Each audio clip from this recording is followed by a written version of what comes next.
Hello students, स्वागत है आप सभी का एक बार फिर से हमारे इस ऑफिशियल यूट्यूब चैनल में जिसका नाम है एसोल सॉल्यूशन।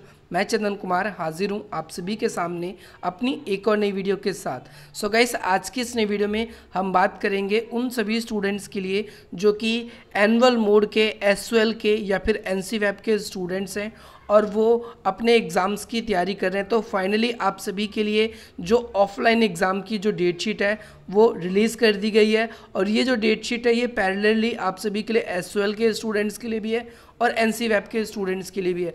आप सभी को पता होगा कि जो एनुअल मोड का जो सिलेबस था एसओएल का और एनसीवैप का सेम ही था, इसीलिए आपकी डेट शीट भी सेम ही जगह पर रिलीज़ हुई है और सेम ही तारीख को आप सभी के एग्ज़ाम है। और ऐसा भी हो सकता है कि आप सभी के सेम ही डेज एग्ज़ाम हो। यहाँ पर आप लोगों को कुछ चीज़ें समझनी है। सबसे पहली बात, ये डेट शीट किसके लिए आई है? तो वैसे तो जो सेमेस्टर मोड के स्टूडेंट्स हैं उनकी डेट शीट भी आ चुकी है, उनके एग्ज़ाम भी जून के मंथ में होने वाले हैं। इसके अलावा ये स्टूडेंट्स एनुअल मोड के स्टूडेंट्स के लिए, और अगर आप लोगों को अपने सेमेस्टर मोड के एग्जामिनेशन की डेट शीट नहीं पता है तो आप कमेंट के माध्यम से हमसे पूछ सकते हैं। इसके अलावा आज हम जानेंगे कि किस तारीख को कौन सा पेपर होगा, पहली बात ये। और दूसरी चीज़ ये सबसे ज़्यादा कन्फ्यूजनिंग क्या है आप सभी के लिए, डिसिप्लिन सब्जेक्ट के। क्योंकि अगर आप देखेंगे जो आपका डिसिप्लिन यानी कोर जो सब्जेक्ट होता है उसके अंदर एक कन्फ्यूजनिंग क्या होती है कि सेम डेज पर आप लोगों के कुछ पेपर शो होते हैं और वो स्टूडेंट्स को बहुत ज़्यादा कन्फ्यूजनिंग करता है। जैसे यहाँ पर मैं आप लोगों को दिखाना चाहूँगा, जैसे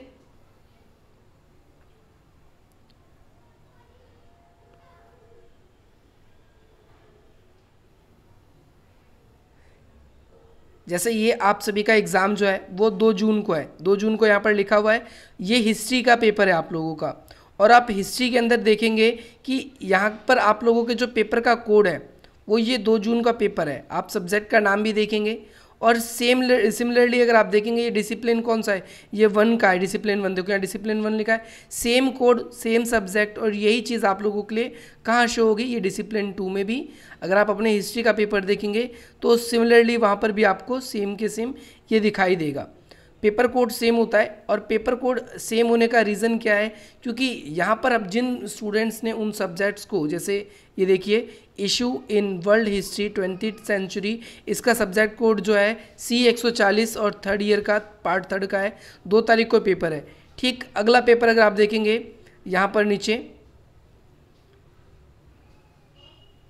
आपका 3rd पेपर है, ये रहा इशू इन वर्ल्ड हिस्ट्री। यहाँ पर सब्जेक्ट कोड भी देखिए और ये अगले डे पे। तो स्टूडेंट्स को दिक्कत होती है एक तो इस सब्जेक्ट में, दूसरा आपका जो पॉलिटिकल का इंटरनेशनल रिलेशन का जो सब्जेक्ट है आपका, यहाँ देखिए यहाँ पर सब्जेक्ट कोड आप लोगों के लिए C166 है। और यहाँ पर भी अगर आप देखेंगे तो आपका सब्जेक्ट कोड आपको 2 तारीख को जो अलग डेज पे आप लोगों को शो होगा, इंटरनेशनल रिलेशन C166 ये। तो स्टूडेंट्स आप लोगों को क्या करना है, आप सभी के लिए एडमिट कार्ड आपके आएंगे, उस पर भी आपकी डेट शीट लिखी होगी। तो आप अपने एडमिट कार्ड पे चेकआउट कर सकते हैं कि आपका कौन सा सब्जेक्ट डिसिप्लिन 1 में है, कौन सा सब्जेक्ट डिसिप्लिन 1 में नहीं है। इसके अलावा आप अपने स्टूडेंट डैशबोर्ड में प्रोफाइल पे जाकर आप अपने सब्जेक्ट को चेक कर सकते हैं कौन सा सब्जेक्ट आपका डिसिप्लिन 1 में है। आपको पहले भी पता चल जाएगा। वैसे आपके एग्ज़ाम के 1 वीक पहले आपका एडमिट कार्ड आएगा तो वहाँ से आप उसको अच्छी तरीके से चेकआउट कर पाएंगे। इसके अलावा जो ऐसे स्टूडेंट्स हैं जो सेमेस्टर मोड के स्टूडेंट्स हैं तो उनकी भी डेट शीट जून से ही है एग्ज़ाम्स की, तो आप अपने एग्ज़ाम्स की तैयारी कर दें। और जो बच्चे फाइनल ईयर में या फिर सेकेंड ईयर में हैं, आप सभी के एग्ज़ाम थे, कैसे एग्ज़ाम, जिन्होंने इम्प्रूवमेंट डाल रखी है या फिर आपकी ER आई थी तो आपके भी एग्ज़ाम है, तो आप सभी को भी आप लोगों के लिए वीडियो अपलोडेड है। आपको प्लेलिस्ट के लिंक डिस्क्रिप्शन बॉक्स में दे दिए जाएंगे। अगर आप लोगों ने नहीं देखा है अब तक तो उन प्लेलिस्ट के थ्रू आप अपने एग्ज़ाम्स की तैयारी कर सकते हैं। बाकी मिलता है हम आपसे अपनी अगली वीडियो में। जय हिंद, जय भारत।